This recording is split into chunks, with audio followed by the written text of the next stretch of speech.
saurais me dire ce que tu es en train de faire? La pâte à modeler, La pâte à modeler. Qu'est-ce qu'elle a de particulier, cette pâte à modeler?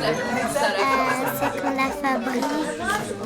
Fabriquer sa propre pâte à modeler, c'est le défi de ces héros que nous avons rencontrés au Café des Parents.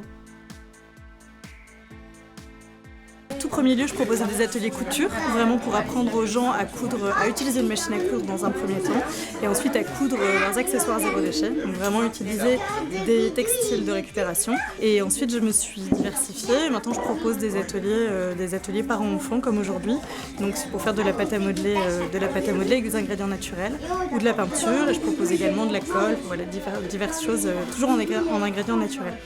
Pour faire sa pâte à modeler, il vous faudra 40 g de sel, une cuillère de bicarbonate, 70 g de farine. Vous mélangez les 3 ingrédients. Vous ajoutez ensuite 70 g d'eau et une demi-cuillère d'huile que vous chauffez une dizaine de minutes.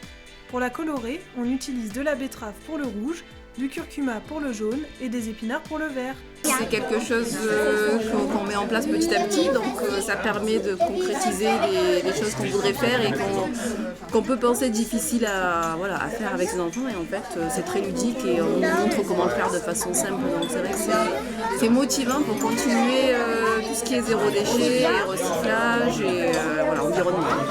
À l'école, les enfants font beaucoup de zéro déchet et donc là, c'est vraiment pouvoir continuer dans cette optique de développement vers le zéro déchet.